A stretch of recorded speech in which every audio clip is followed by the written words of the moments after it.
ગઈ તારીખ 19ના રોજ તાજ મોહમ્મદભાઈ જે ગુમ થયેલી એની ગુમ નોંધ દાખલ થયેલી. ત્યારબાદ જેમાં શકદાર બાલુભાઈ થોભણભાઈ જેઓની શક આધારે તપાસ કરતા ગઈકાલે તેઓએ તેમની પોતાની બંધ કારખાનામાં પીપળી રોડ ઉપર આ કામેના આરોપીઓ ભેગા મળી અને ત્યાં એની લાશ સળગાવી દીધેલી અને લાશને બોલી દીધેલી, જે ગઈકાલે પંચનામાની વિગતે સદરો જગ્યાએથી લાશ શોધી કાઢી એને વાલીવાસોને સોંપાવેલી.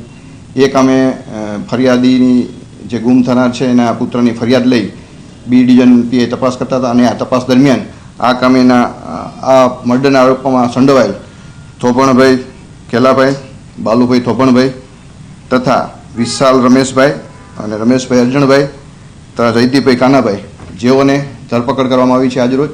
તેઓમાં ગુનાની વિગત એવી છે કે આ લોકોએ જમીનના પૈસા બાબતે થોભણભાઈ અને આ કામેના મરણ જનાર વચ્ચે જમીન લે વેચ કરતા હતા. પૈસાની માંગણી એને બાકી હોય, સોદાખત કરેલું હોય અને જમીન બાબતે બંને વચ્ચે એના પુત્ર જે આ જમીનના સોદા માટે જગ્યા જોવાનું કહીને એની ગાડીમાં લઈ ગઈ. ત્યારથી એની સાથે અન્ય બે આ કામેના આરોપીઓ સાથે રાખી અને ભડિયાદ ખાતેના ફાર્મ હાઉસ ખાતે માર મારી અને બધાએ ભેગા થઈ અને માર મારેલ એમાં સદરુ કામે તાજ મોહમ્મદ છે એમનું ખૂન થઈ ગયેલું અને બાદ એની લાશનો નિકાલ કરવા માટે પીપળી પાસેનું બંધ કારખાનું છે ત્યાં લઈ જઈ અને લાશને ખાડો ખોદી સળગાવી અને માટી નાખીને લાશ જે જગ્યા હતી ત્યાં પાકું ધાબુ કરી અને પુરાવાનો નાશ કરેલ. આ બાબતે જુદી જુદી આઈપીસીના જુદી જુદી કલમો હેઠળ ગુનો દાખલ કરવામાં આવેલ છે અને 5 આરોપીની આજરોજ ધરપકડ કરવામાં આવે છે.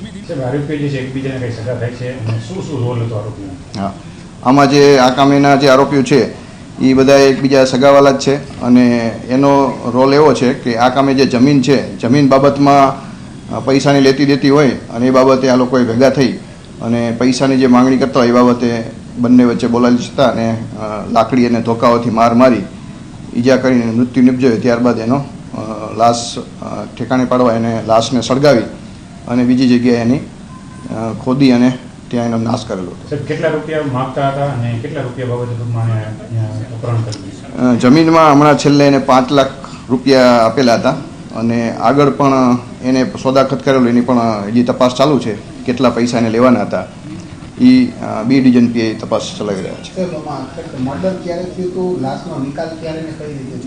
હા, 19 તારીખના રોજ જ્યારે એ પોતે આ ગુમ થાય છે ત્યારે એને ફાર્મ હાઉસ જાય છે અને 19 તારીખે બંને બપોર પછી ત્યાં ફાર્મ હાઉસ રાખેલા હોય છે અને માર મારે છે અને ત્યારબાદ એ મોડી રાત્રિના એનું મર્ડર થાય છે. ત્યારબાદ રાત્રિના જ લઈ જઈ અને બંધ કારખાનું છે ત્યાં પ્રાઇવેટ વ્હીકલમાં લઈ જઈ અને ત્યાં ખાડો ખોદી અને ત્યાં લાશ સળગાવી દાટી અને ઉપર ધાબુ કરી અને આવી રીતે નિકાલ કરેલ છે.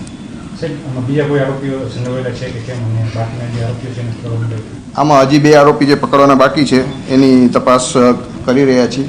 આ કામે જે ગુનામાં વપરાયેલ હથિયાર તથા આ કામેના વાહનો કબજે કરી અને આગળની તપાસ બી ડિવિઝન પીએ ચલાવી રહ્યા છે. એની તપાસ અત્યારે ચલાવી રહ્યા છે. બી ડિવિઝન પીએ જે બનાવ સ્થળની તપાસ પણ કરી રહ્યા છે.